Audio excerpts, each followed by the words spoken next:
ചാനലിലേക്ക് സ്വാഗതം. രാജ്യത്തുള്ള എല്ലാവർക്കും തന്നെ ബാങ്ക് അക്കൗണ്ട് ഉണ്ടാവും. എന്നാൽ സഹകരണ ബാങ്കുകളിലും മറ്റു ബാങ്കുകളിലുമെല്ലാം അക്കൗണ്ട് ഉള്ള 57 ലക്ഷത്തോളം ബാങ്ക് അക്കൗണ്ടുകൾ മരവിപ്പിക്കും എന്നുള്ള പുതിയ റിപ്പോർട്ടുകൾ പുറത്തു വന്നിരിക്കുകയാണ്. ഇതിനെക്കുറിച്ചുള്ള കൂടുതൽ വിവരങ്ങളാണ് നിങ്ങളുമായി ഷെയർ ചെയ്യുന്നത്. ചാനൽ ആദ്യമായി കാണുന്നവരാണെങ്കിൽ സബ്സ്ക്രൈബ് ചെയ്യൂ. വീഡിയോ ഇഷ്ടപ്പെട്ടാൽ ലൈക്ക് ചെയ്യാനും മറക്കാതിരിക്കുക. സംസ്ഥാനതല ബാങ്ക് സമിതിയുടെ മുന്നറിയിപ്പ് പ്രകാരം രാജ്യത്തെ 57 ലക്ഷത്തോളം വരുന്ന ബാങ്ക് അക്കൗണ്ടുകൾ മരവിപ്പിക്കാൻ വേണ്ട നടപടികളെല്ലാം സർക്കാർ നടപ്പിലാക്കി വരികയാണ് എന്നുള്ള അറിയിപ്പുകളാണ് പുറത്തു വന്നിരിക്കുന്നത്. KYC ചെയ്യാത്തതിനാലാണ് ബാങ്ക് അക്കൗണ്ടുകൾ മരവിപ്പിക്കാൻ പോകുന്നത്. അക്കൗണ്ടുകളിലും ലോക്കറുകളിലും FDയിലുമെല്ലാം നോമിനിയെ വെക്കാത്തതുമെല്ലാമാണ് ഇതിന് കാരണം. ചിലർ 2 വർഷം കൂടുമ്പോഴും മറ്റു ചിലർ 8 വർഷം കൂടുമ്പോഴും ചിലർ 10 വർഷം കൂടുമ്പോഴും KYC പുതുക്കേണ്ടതുണ്ട്. 10 വർഷമായിട്ടുള്ള എല്ലാ അക്കൗണ്ടുകളും തിരിച്ചറിയൽ രേഖ നൽകി പുതുക്കിയില്ലെങ്കിൽ അഥവാ KYC ചെയ്തില്ലെങ്കിൽ മരവിപ്പിക്കുമെന്നുള്ള മുന്നറിയിപ്പ് നൽകിയിരിക്കുകയാണ്. സംസ്ഥാനതല ബാങ്ക് സമിതി ബാങ്കിൽ നേരിട്ടെത്തി Aadhaar card, pan card, photo എന്നിവ നൽകിയാണ് KYC ചെയ്യേണ്ടത്.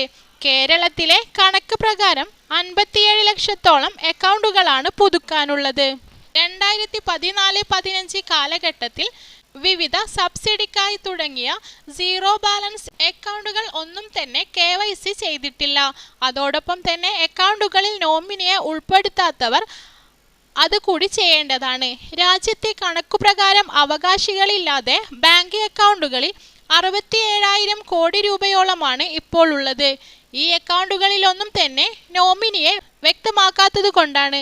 ഇതുപോലെ ഇനിയും KYC ചെയ്യാത്ത അക്കൗണ്ടുകളിലേക്ക് കർഷകർക്കുള്ള ആനുകൂല്യങ്ങൾ, വിവിധതരം സബ്സിഡികൾ, വിദ്യാർത്ഥികൾക്ക് ലഭിക്കുന്ന ആനുകൂല്യങ്ങൾ, സ്കോളർഷിപ്പ്, തൊഴിലുറപ്പ് വേതനം തുടങ്ങിയവയെല്ലാം കിട്ടുന്നത് തടസ്സം നേരിടുന്നതായിരിക്കും.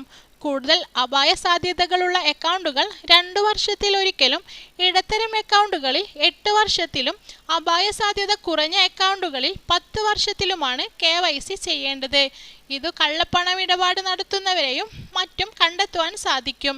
KYC ചെയ്യുന്നതിലൂടെ പുതിയ അഡ്രസ്സിലേക്ക് താമസം മാറ്റിയതോ പുതിയ മൊബൈൽ നമ്പർ ആഡ് ചെയ്യുന്നതിനോ ഉള്ള രേഖകൾ KYC ചെയ്യുന്നതിലൂടെ ബാങ്കുകളെ അറിയിക്കാനാവും. ആയതിനാൽ അക്കൗണ്ടുള്ള എല്ലാ ബാങ്കിന്റെ ബ്രാഞ്ചുകളിൽ നേരിട്ടെത്തി രേഖകൾ ഹാജരാക്കേണ്ടതുണ്ട്. അല്ലാത്ത പക്ഷം നിങ്ങളുടെ അക്കൗണ്ടുകളും മരവിച്ചു പോകുന്നതായിരിക്കും. ഇതേക്കുറിച്ചുള്ള കൂടുതൽ വിവരങ്ങൾ അറിയാൻ ഈ കേരള ഓൺലൈൻ ചാനൽ സബ്സ്ക്രൈബ് ചെയ്യൂ. ഈ വിവരം മറ്റുള്ളവരിൽ എത്തിക്കാൻ ചാനൽ ഷെയർ കൂടി ചെയ്യുക.